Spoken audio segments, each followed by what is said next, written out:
Welcome to the Club Dub Football Podcast, where the only question is, Does your team make it into the club? Can he get in? No, he cannot!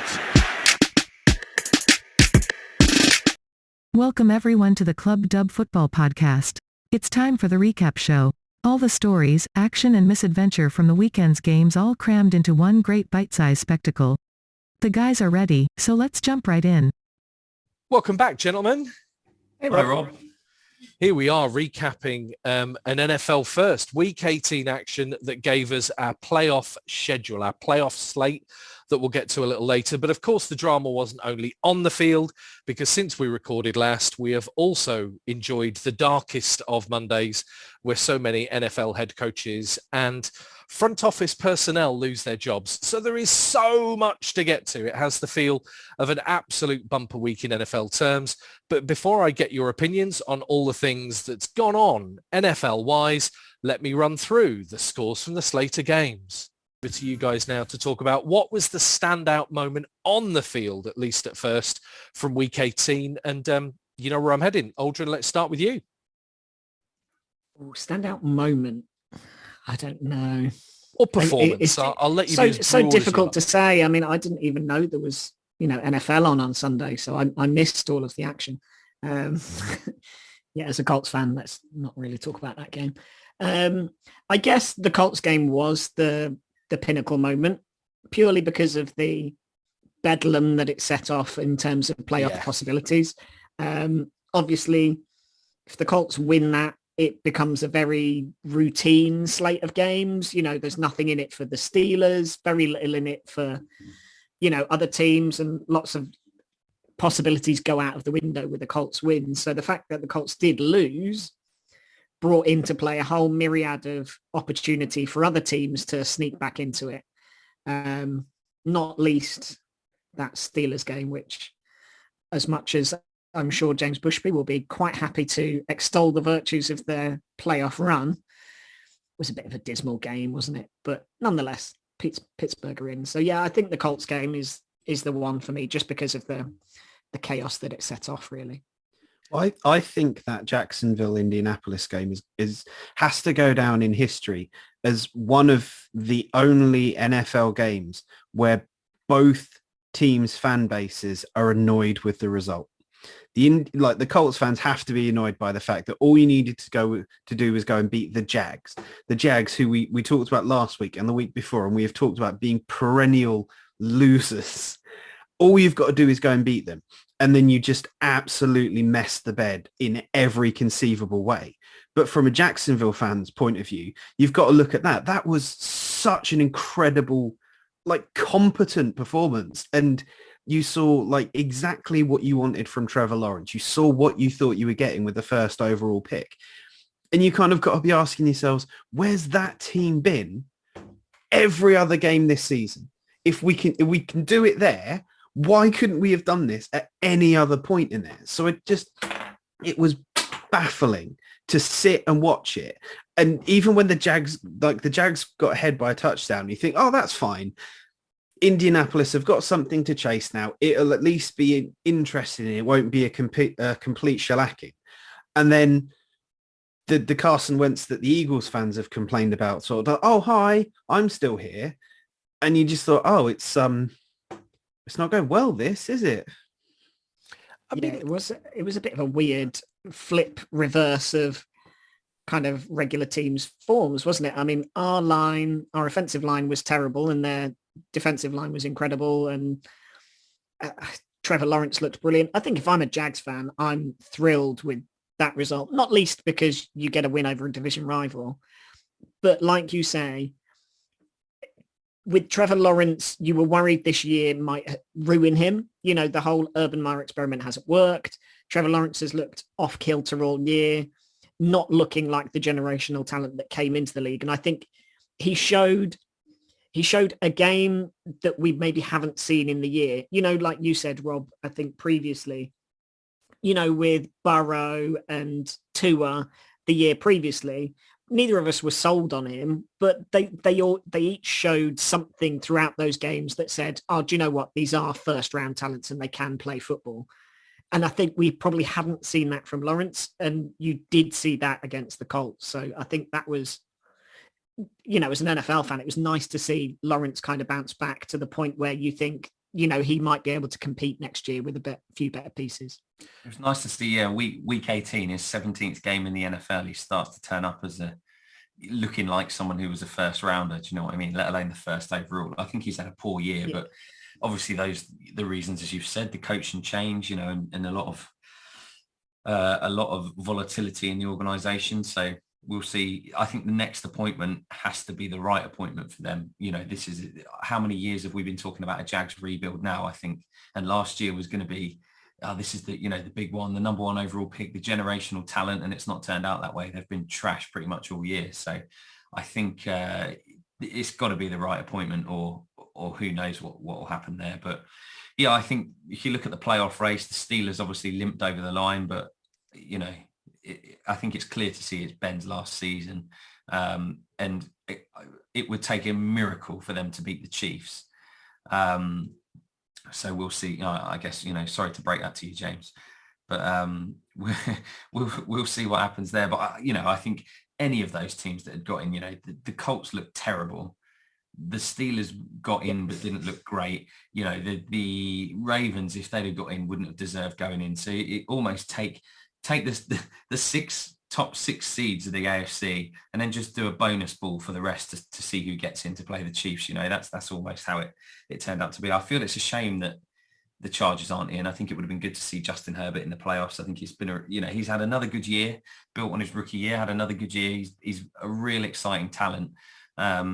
And I think it's, it will be a bit poorer for not having him in the playoffs, but fair play to the Raiders and to Derek Carr, who's had after however many seasons of, should they stick with him? Should they bin him off? He's had a really strong year, and I think he has been a part, as well as the coaching, that Bisaccia has done and done a good job of settling the ship there. I think Carr's had a big part to play in that as well, in his presence and the way that he kind of, I suppose he's quite level-headed, and the way he kind of comes across has probably been a big factor in helping, helping the team keep their heads when everyone else around them was kind of losing theirs a little bit. So it's an interesting slate of games. The Jags one, coming back to that is funny, isn't it? I think, as we've said, they've been pretty poor all year. Funny, Phil. That wouldn't be the word that I would use, but sure. As an Arsenal fan, we always say it's the hope that kills you, and I think it's almost like that for the Jags, isn't it? They've come back and beaten a team who'd been performing quite well in the last game of the season. So now they've got that whole off season to feel hope and optimism, and thinking that they're going to come on and do something next year to no doubt lose 46-0 in the first game of next season. There's some weird things, isn't there? I mean, you make the point about the Raiders and players with steady heads. Now, obviously, there's a few without, as we've seen, who've moved on, but you feel like they've got locker room leaders, and part of me thinks about the Colts and thinks, well, is that part of what they're missing? But then actually they've got some really big characters. It was only a month ago that they were probably as good a team as there was in the league. I wonder, Aldrin, if you've landed on it. It was one of the worst offensive line performances in a long time. And the reason I wouldn't put all the blame at Wentz's feet is you've probably got, I'd say arguably, I'm not even sure if there's an argument, the NFL's best running back this season who just could not get going at all. There was just no help from that line, no space. And like you say, Jacksonville, who've not been able to put any pressure, they've not had many sacks. In so many stat lines, they've been pretty much barren all season. And then all of a sudden they're roaring through, putting pressure on Carson Wentz, who goes from, no interceptions thrown on the road at all, to, was it 3 in 4 pass attempts or something ridiculous? Technically only 1 interception. Oh, okay. Technically. But yeah, 3 consecutive plays, he turned the ball over. Yeah. And it was effectively a turnover. So yeah, I think it was a weird offensive line performance. Like you said, it was terrible. And I do agree. Certainly, I don't think Carson Wentz covered himself in glory. I think he had a really poor game. Yeah. Just at a point where it would be, I'm not expecting him to put the team on his back, but just perform like a somewhat decent quarterback and dice up what is a very average Jacksonville Jaguars performance.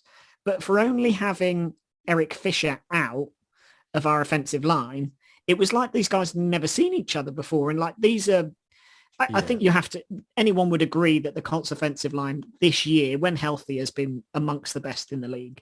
And that's been part of why Jonathan Taylor's been so good at running back, is because they've opened up those spaces, and it just, it was poor all round. I think it was celebrated that the Colts had the most Pro Bowl nominations, or the most people voted to the Pro Bowl in the league. So you can't miss the Pro Bowl if you don't make the Super Bowl. So I think they've just wanted to make sure that, that they can actually all play in it. JB, what was the tweet you shared with me, JB? Was it Adam Schefter? Or there were a couple actually along a similar theme about the Colts have gone from being the team that nobody wanted to play in the playoffs to the team who aren't in the playoffs. It was Rich Eisen. Yeah. It was Rich Eisen. It was in a matter of 3 weeks, the Colts have gone from being the team nobody wants to see in the playoffs to being the team nobody's seeing in the playoffs. Yeah. There was also another one that I liked that kind of remarked that sort of in the 2019 pre-season, the Colts fans booed Andrew Luck and have now received their punishment. Well, we've been receiving our punishment ever since that moment, James. But yeah, I mean... So let me swing it around there, because Aldrin, you started with a great point that we have had a really exciting Sunday, and it was all because of the dominoes that fell after Indianapolis, right? Loads of teams are walking onto the field with a chance of playoff football that they probably thought was, a far cry before. So of the games that transpired after that, JB, where would you take us? Is it going to be to the Steelers against the Ravens? Is that almost too predictable? What were your standouts on Sunday? So my standout moment, as much as I want to talk about 2nd and 12 with 2 minutes to go in overtime, I'm going to save it until probably next week to talk about the Steelers and how their season has gone. Instead, I wanted to take it to a 3rd down decision at a game that had absolutely no playoff implications whatsoever. And it was the point that on their own 4-yard line, on 3rd and 9, in a Week 18 game that had absolutely nothing to do and no value to anybody, the Giants decided to do a quarterback sneak.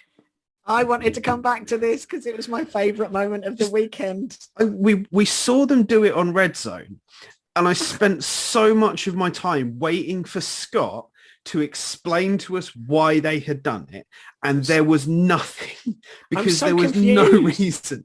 And I was like, have they got the lines wrong? Why are they going for a quarterback sneak? It looks like they've got 10 yards to go. And what are they just being like, we're not going to get anything, so we just want to try and get a little bit more space to punt? It's not even like you've got Cam Newton or Lamar Jackson at quarterback who, conceivably could get 9 yards. You've got Jake Fromm, who's Jake from State Farm is just like, what are they playing at? And it's even more baffling when we get to the kind of the news as it was breaking yesterday. Vikings parting way with Mike Zimmer. Can see why not, but ultimately not a decision anyone would disagree with. Bears part ways with Matt Nagy. Yeah, probably a little bit too late. Dolphins move on from Brian Flores. That was the one that really shocked me, and really thought it was a spoof account that I'd spotted that had said it.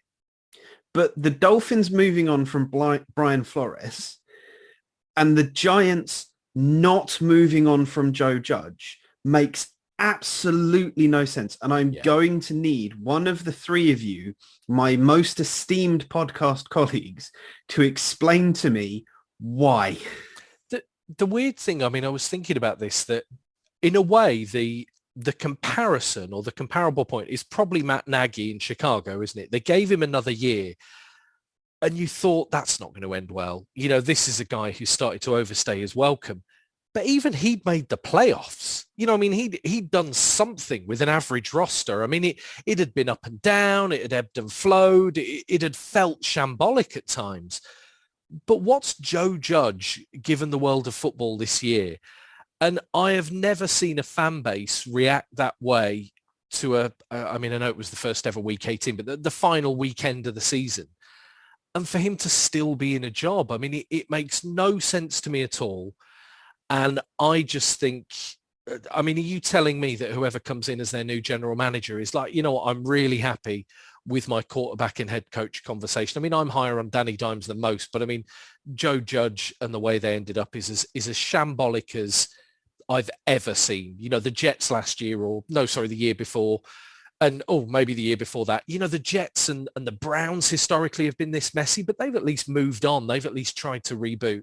There is no explanation I can give you, JB. Makes no sense at all.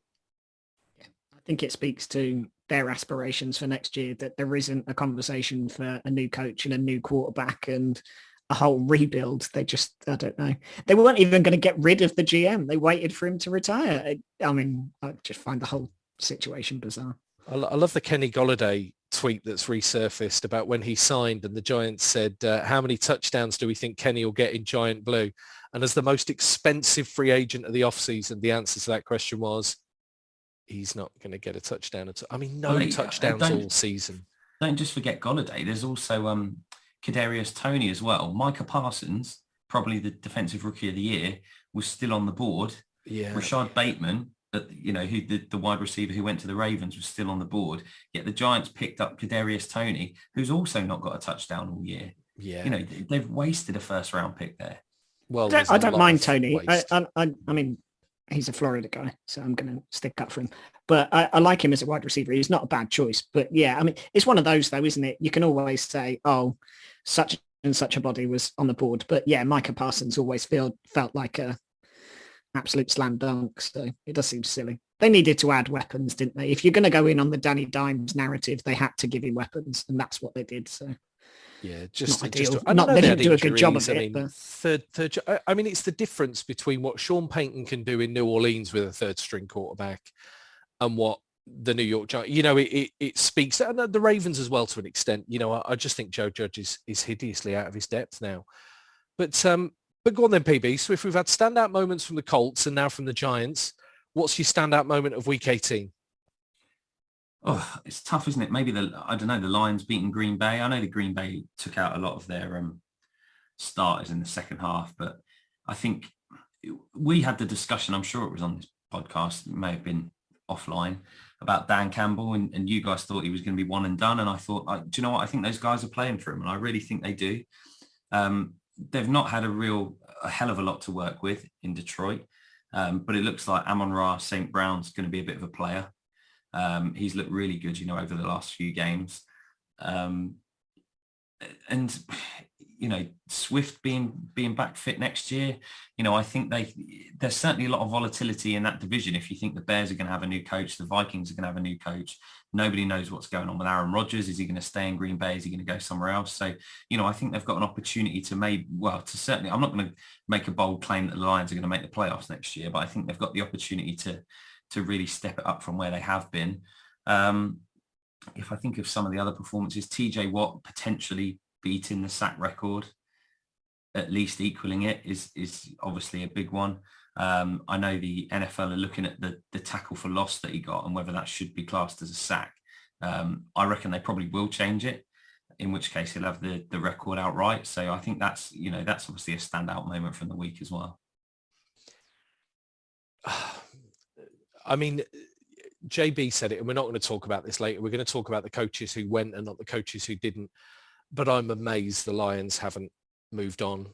Not just because I don't think Campbell is a great head coach, and I didn't think they had a great season, but they've got the draft capital now. You know, you're absolutely right. They went into this season with the bare bones of what they had, knowing that, you know, these picks that came from LA, you know, we're going to kick in next year. And I just think this is the point where you need the right man at the helm and the right people in the front office. And I'm still not sure they've got it. But I will say this, what the Packers are doing to that division is what the Patriots used to do in years gone by. You know, when you've got one really successful team, it puts an awful lot of pressure on the other teams to make those decisions and to try and find the way to compete. And ultimately, for as long as Aaron Rodgers is on MVP form, it's, you know, wild card is possibly the best any of those three can hope for, whoever their head coach is. But yeah, I am surprised Campbell's not gone. But then, as we'll talk about later, I'm plenty surprised if you have.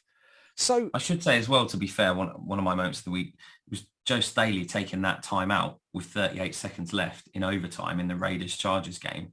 Rob, can you clip in out wah, wah, wah? Brandon Staley. Sorry. Joe Staley, I think, is an offensive lineman. Yeah, I think you're right. Used to play for the 49ers. He is correct, yeah. Yeah, well done. Sorry. And sorry, can we also just club dub historians, please note down today's podcast as the time JB finally got someone's name right. Well done. Whose name did you get right? Staley. Staley. When All right. Phil Okay. did not. All right. Oh, I Got was the just wrong thinking Staley. Not there were that, more not that we've references. dwelt on it too long. Go on, No, Phil. no. Good Got point. to remember, PB. Brandon Staley taking the time out, I think, for all intents and purposes, it's been debated since it happened, but you kind of wonder whether the Raiders were just going to let the clock run out and it would have ended up in that draw and then they both have made the playoffs, but it didn't happen that way. So, yeah, I think that was a mistake to take that time out. I see. I think I understand the reason that he did it. And the reason that he did it was on the play before, the Raiders rushed for like 6-7 yards. And the Chargers didn't have their run defense out. So Staley called the timeout to get his run defense out there. And you saw sort of... I mean, thank goodness he did, because didn't they do a brilliant job of stopping that run that they then ran? Yeah. Like, he put all their run line on, and then they just parted like the Red Sea and let him run anyway. Obviously, it's been clipped and shown around numerous times, but that clip where you can quite clearly see Justin Herbert say, "I've never wanted a tie more in my life," and I think it was Phil who said earlier, it is a little bit disappointing to not have Justin Herbert in the playoffs. But this felt like a very Chargers thing to do because Brandon Staley all season has been very much like okay, everything suggests we should go for a field goal here. Let's go for it on 4th down. And it felt like Anthony Lynn was back, didn't it? Oh, clock mismanagement in overtime. Yeah, they'll better crack on and do that. So it would be interesting. Like from a Chargers point of view, it very much looks like that's what they need to get better at. They don't need a better coach. They don't need their line. Maybe they need their defensive line to get a bit better. But ultimately, the problem they've got to solve for the playoffs next season is manage the clock, make good decisions. Yeah, I mean, I was going to bring up the Chargers and Raiders maybe as my standout if it hadn't come up. I mean, firstly, I think we had a couple of games, that being one of them, that I think will be talked about for years. I think that game and that ending and just everything it meant for their respective seasons, I thought was absolute art and pure drama that for me only the NFL kind of provides at that level. And it was great because we ended up with the high drama in spite of what it could have been. And I think, isn't it great, as much as, this won't appease Chargers fans, but isn't it great that we had such a great game when we wondered if we were going to have a competitive contest at all? I mean, to end up with them so close and tied at the end, I think was because of two squads absolutely playing their hearts out and not any sense that either team wanted a tie. But if that one's kind of already been discussed, I'll just quickly chip in and move to the other conference and say the San Francisco 49ers coming from that deficit against that Rams team playing that well at least deserves a mention. I was just going to say, you can tell the amount of stuff that happened this week that we haven't even touched on that yet. I mean, what drama? It was just crazy. And the other thing that I think is great and sets up a great narrative for us to talk about in the off-season is Jimmy Garoppolo. I mean, there were drives in that game. You talked about Carson Wentz, Aldrin, putting the Colts on his back or not really needing to. Well, Garoppolo pulled out a couple of brilliant drives, and he's not always brilliant. But goodness me, that is the kind of drive that gets you noticed. It's the kind of drive that shows that heart and head kind of rating that doesn't show up in PFF stats. And for me, Jimmy Garoppolo now becomes a target of an awful lot of teams in the off-season.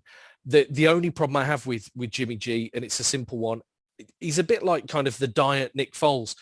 Although he's not been as injury prone, he's never had a full season, and he's never had an NFL season without at least missing a game. One when they got to the Super Bowl. The Super Bowl. I mean, I think so that's not bad. The thing.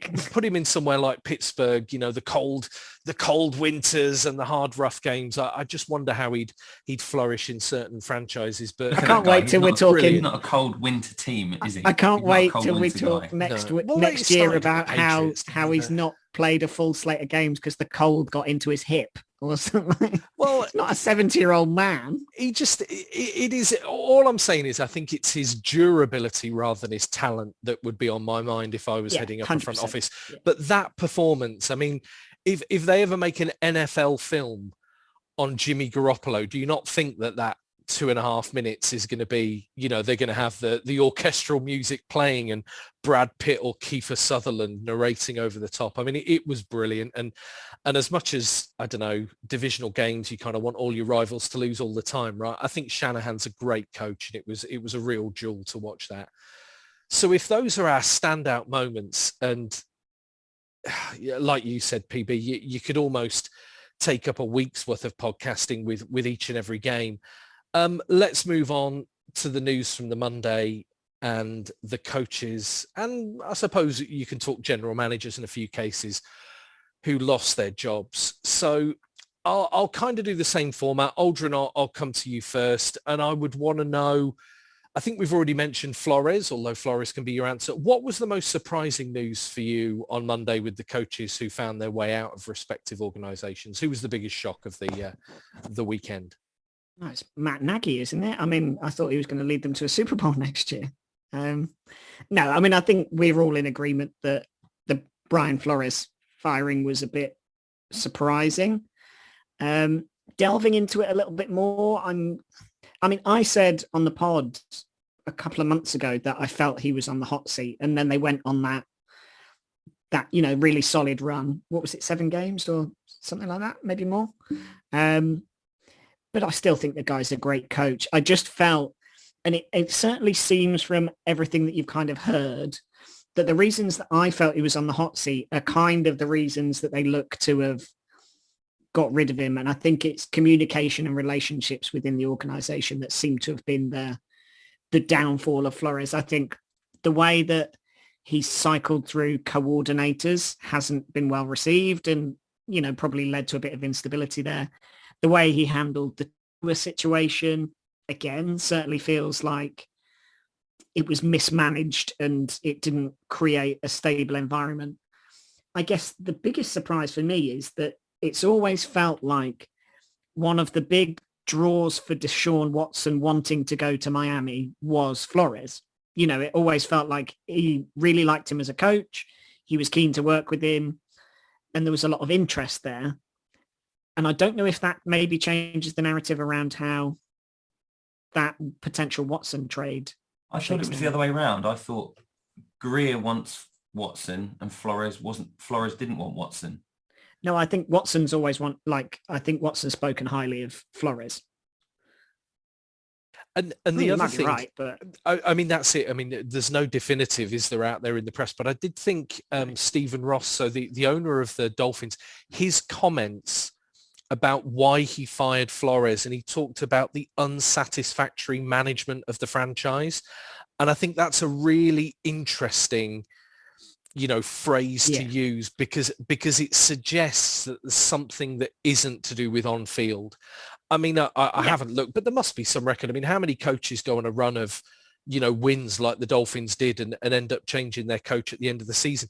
Particularly odd that the winning run came in the second half of the season, not the start. You can imagine getting off to a strong start, and being 7-1 or whatever, and then it all falling apart and losing your job.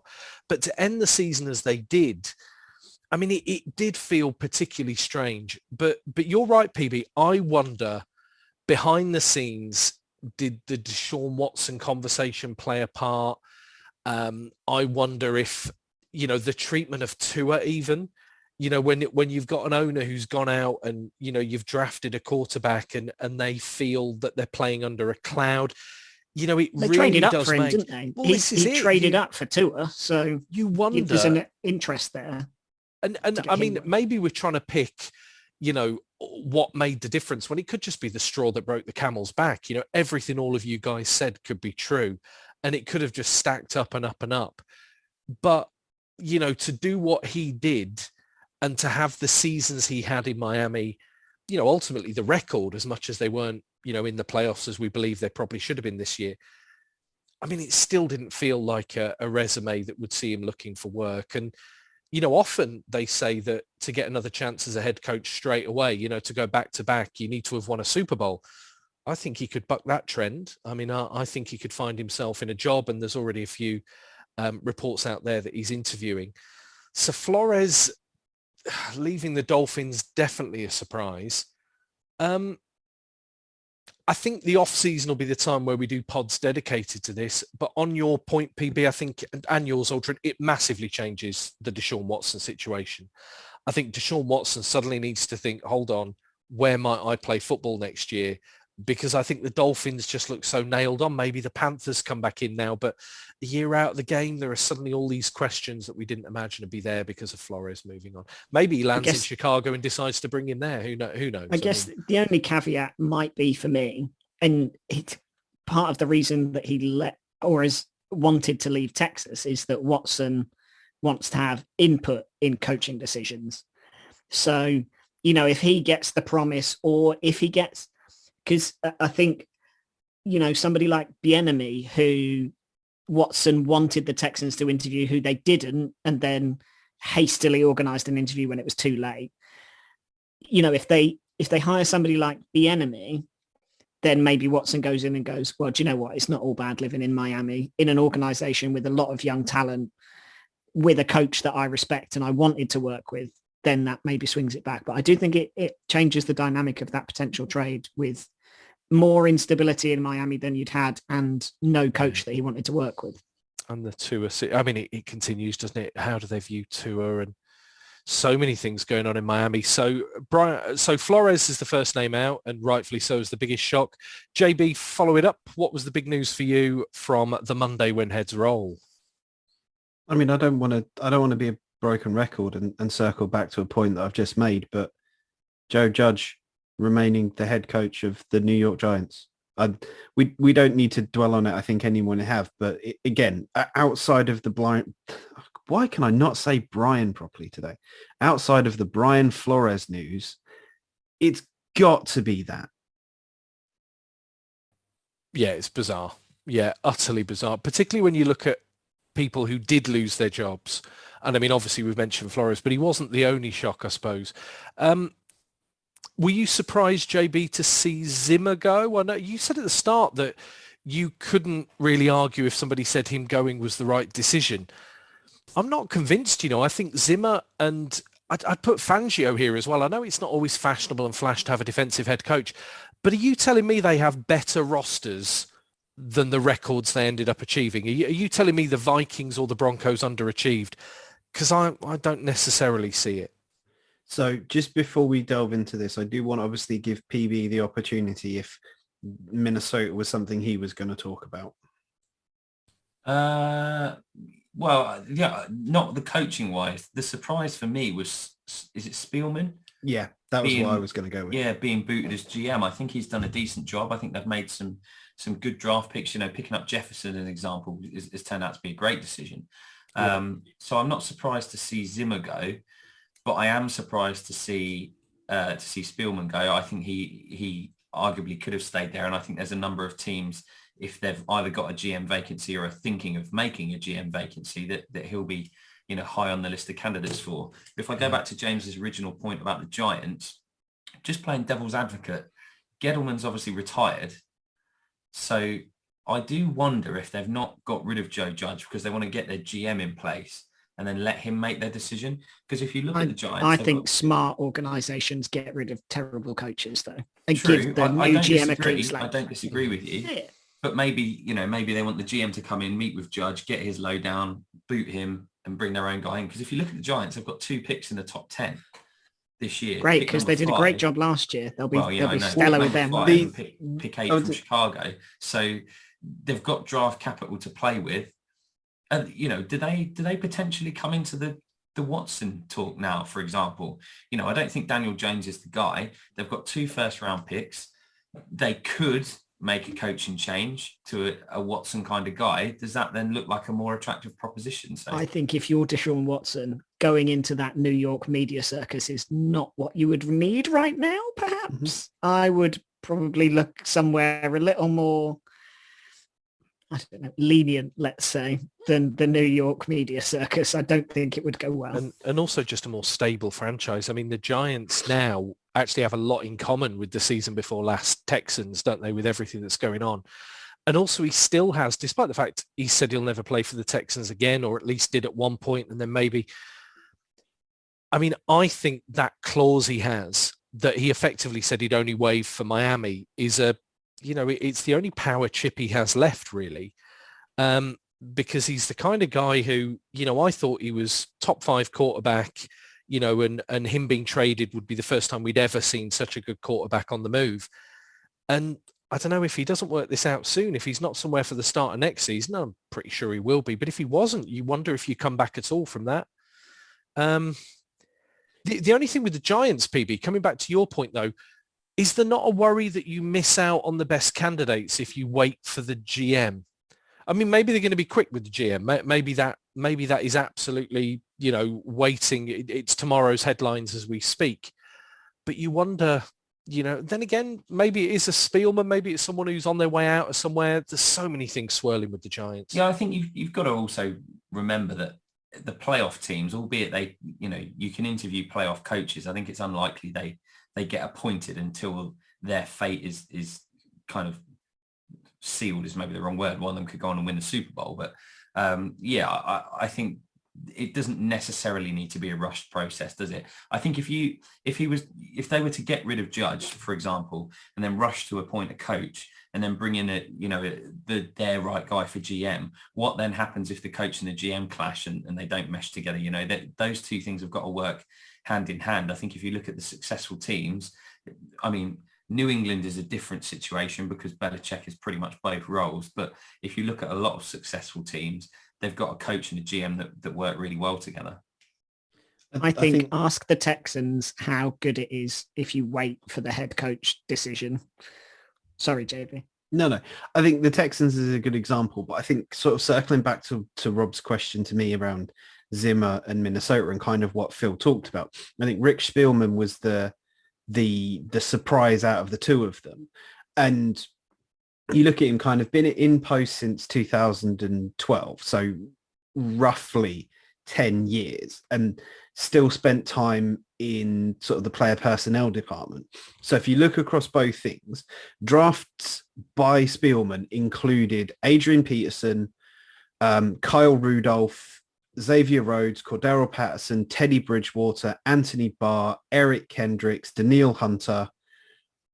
There are Stephon Diggs as another one. And yes, not all of them had tremendous success necessarily as a Viking, but all of them are still quality starters, with the exception of Adrian Peterson, and he was a while back, are still quality starters.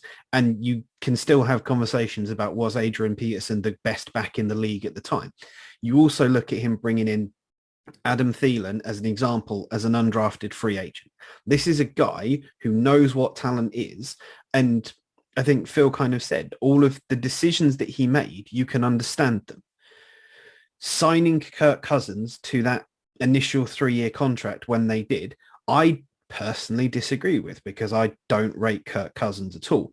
But when you look at the landscape of what the NFL was, the potential that Kirk Cousins had, and most importantly, what other options you've got, that was still the correct decision at the time. So you look at it as a guy who kind of like, I thought he had enough capital there to give himself another shot at rebuilding the team after the transition from Leslie Frazier, who might be getting head coach considerations again thanks to his work in Buffalo, to Mike Zimmer in the first place. I think it's maybe not necessarily the GM that's the key. The structure is the key, and having two people who agree with the vision and agree what you're going to do to build the team. So there was news this week that Kevin Colbert, the Steelers GM, is going to step down after this year's draft, which makes sense because a GM's job is draft to draft rather than beginning of the season to the end of the season. And you look at how successful the Steelers have been in that kind of era. 2 Super Bowl victories sort of paired up like with Mike Tomlin. No, sorry. 1 Super Bowl with Mike Tomlin, 1 with Bill Cowher, mixing those two things up. And you've got to have that kind of that mind meld almost, that everyone is in agreement as to where the organization is going forward. You look at Joe Judge and Dave Gettleman, absolutely they weren't doing it at all. You look at countless other ones. The good examples are ones like Pete Carroll and John Schneider in Seattle. Sorry, Rob. they were in agreement on how they wanted the team to be built and what they wanted to do. And they built that team, and that team was incredibly successful for the time. And now you're kind of again looking at, okay, what's going to happen here? We were all talking, weren't we, about the fact that we expected this to be Carroll's last season in Seattle. And we're only 2 days past the end of the season. So it still could be, but it was a surprising decision. And it's one that you might look at afterwards and kind of think, well, you did it. Have to see if it's right now. I think the one thing, and I've only got one thing to add, you talked about that in good detail and really eloquently. You know, Spielman was criticised for bringing in Kirk Cousins because the year before, the Vikings had 3 quarterbacks who all started at different points in the season in what was a very successful year. I mean, they even got good performances out of Sam Bradford that season before he went on to have that ill-fated turn as a Cardinal. But if you look at those 3 quarterbacks and where they are now, Bradford no longer in the league, Bridgewater not really a bona fide starter in my eyes, and a backup quarterback in Cleveland for those 3. I think Kirk Cousins is a step up on all of them. They paid what the market dictated they paid. I'm with you. I think it's a history of pretty good personnel decisions. It seems an odd one. But to round up our amazing recap show of what was an amazing NFL weekend, we normally pick the best team in football. You know what? Let's hold that a bit. Let's let the player say, just before we move off on the coaching, as we haven't had an early start in the morning last time we checked. I think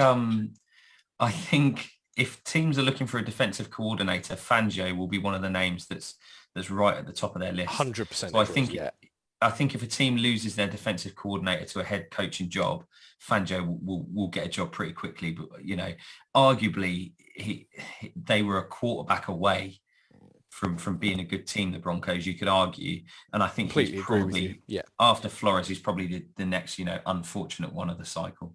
Yeah, I would completely agree. I think the Broncos, in the case of the Broncos, the Vikings, I said it earlier, I don't think they performed below their roster and below their level of talent. I think their coaches actually did a perfectly serviceable job.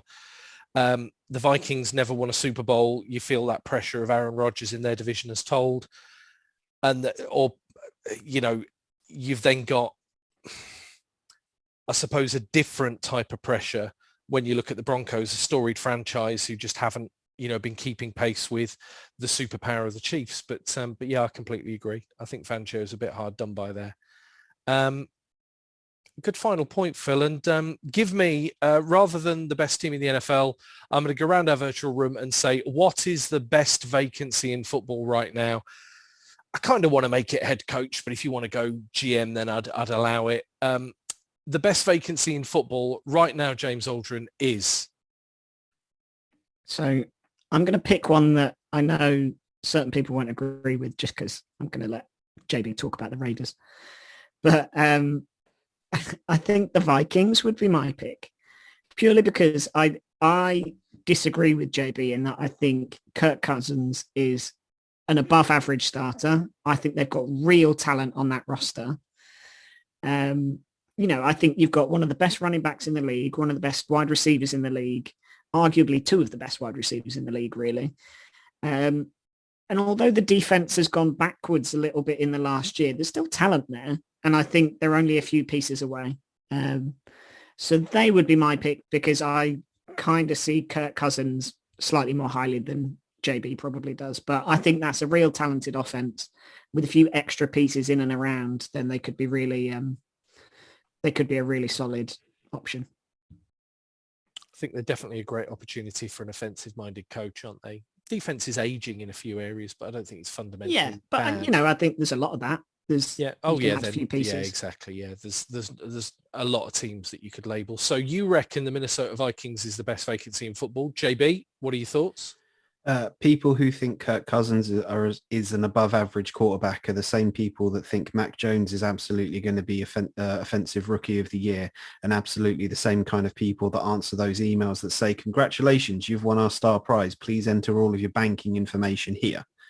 It's the Raiders. It's the Raiders. It's quite obviously the Raiders, the only team in the playoffs without an actual official head coach. And I'm saying that on the assumption that Rich Bisaccia doesn't get the job, which is How many ways have we said that guy's name? Probably I'm quite. sorry to him. Yeah. Sorry, Rich. We know you're listening. We love you. Assuming he doesn't get the job, which maybe he will. Maybe they'll give him the opportunity to see what he can do for a year or so. But yeah, I like it. It's the Raiders. It's The the only Raiders. caveat with that for me, sorry, Rob. The Go only for it. caveat for me is the situation around Mayock. Only because I think he's been a real flop at GM. You know, I really like the guy, but the draft picks that he's made just have felt odd, out of left field, and just haven't worked in the organization or the systems that they want to play. I don't know. Did they get Leatherwood this year? Was he their first pick? And He was, yeah. God awful. You have got to look at kind of the organizational setup and some of That's the what I mean. choices they're making. What we can do is we can talk about that in depth a little bit more when we talk about the Raiders versus the Colts and we can't. Thanks, James. You'll get your comeuppance next week. Don't brag too much. I was going to share with you, James, that I found out recently that I'm related to a Nigerian prince, and he's got huge amounts of gold he wants to send to me, and I was going to share it until all those nasty comments. But there you go, the Raiders for James. PB, the best vacancy in football is... Oh, it's a tricky one, isn't it? I agree with James. If the Raiders one comes up, then I think that is an attractive one. But I genuinely think Bisaccia deserves a shot with the way that the end of that season's played out. So I hope that one doesn't become available. I don't know. It's tricky, isn't it? You almost want to say, I think the Broncos aren't far away. I still think they need a quarterback. I think they've got a great wide receiver trio in kind of Judy, Sutton, Patrick.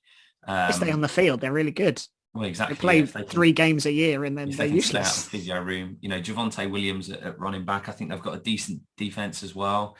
And of the vacancies at the moment, I think they've got the highest draft pick at 11. So, it's arguably a good position to come into.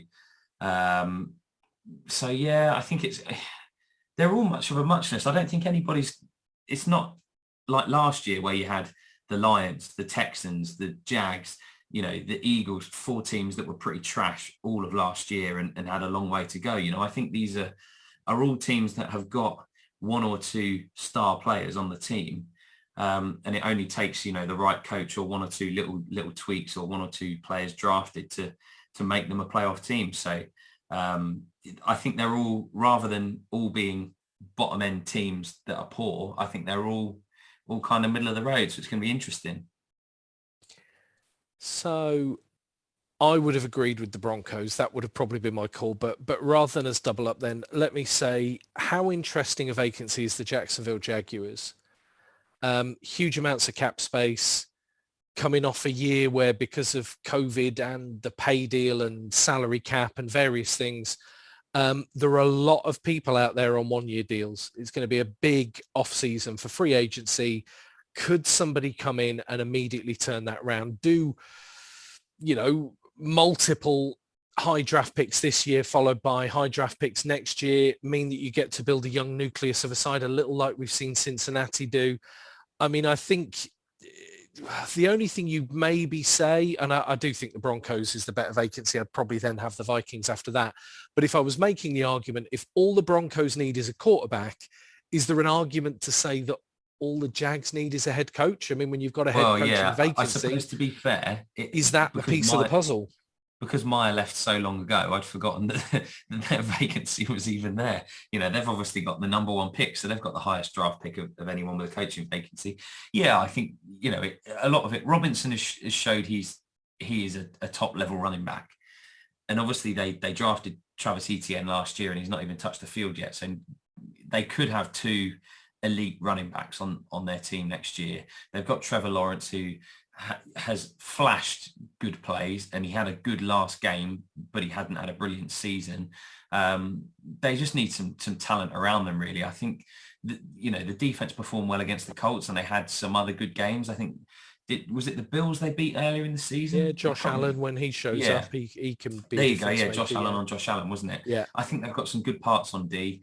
But I think they need to have a better off-season than they did last off-season. They need to get the right coaching appointment. But yeah, I think that is an attractive vacancy. We haven't talked about Miami, and arguably the rumor is that's Jim Harbaugh, isn't it? I think, the thought was that the only reason they'd get rid of Flores was if they had someone lined up, and he was a guy that would potentially be lined up if he's leaving Michigan. So that's an interesting one to watch as well. I think I wouldn't describe Jacksonville as the best opportunity, but I would go along with it being the most critical one, because we've seen first round picks in Jacksonville be broken and ultimately failed by the systems around them. You saw it with Blaine Gabbert, you saw it with Blake Bortles, and they're now dangerously close to doing the same thing again with Trevor Lawrence. And that is coach for a year, training staff for a year, learn a playbook, learn how to do something. Next year, you have to learn everything all over again. The year after that, you have to learn all over again. And you kind of see this with Cleveland. Baker Mayfield suffered with Hugh Jackson. He suffered with Freddie Kitchens. And he got consistency, let's say, out of Kevin Stefanski. I think this year has been affected by the fact that obviously he's had a bit of a crippling shoulder injury that he really shouldn't have played through, but the Browns and he decided to keep going with it. The Jags, like the Khan family, Trent Baalke, if he remains the GM, whoever it is that ultimately makes these decisions, has to get this one right. There is no question, no doubt. This has to be the right coaching staff for what you want to do. It's like when the 49ers went through from Jim Harbaugh to, was it Jim Tom Sula to Chip Kelly and then to Kyle Shanahan? And that was there. There you go. You've got Kyle Shanahan. You've paired him up with John Lynch, which everyone thought was bonkers because he wasn't an executive. He was a commentator. And they've done really well there. The Rams getting in Sean McVay to replace Jeff Fisher was absolutely the right call. The Jags need a hire like that to have any hopes of being a successful franchise in the next 5 years at least. Yeah, agreed. I think otherwise, whoever comes in after that, if this next coach only lasts a year or two, well, are they thinking beyond Lawrence and are you rebuilding again?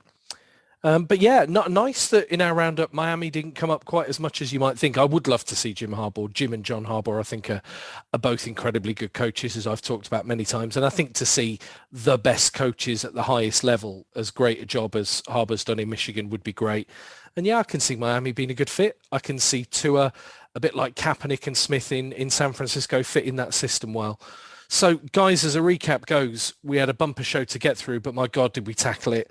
Anyone who follows and lives within the NFL sphere, I hope you found that just as entertaining as we found it enjoyable.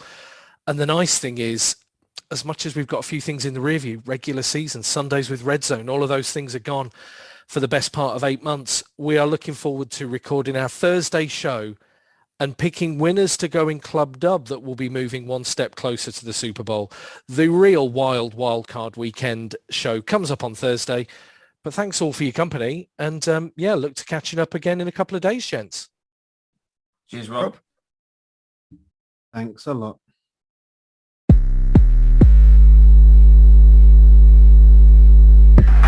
This is amazing.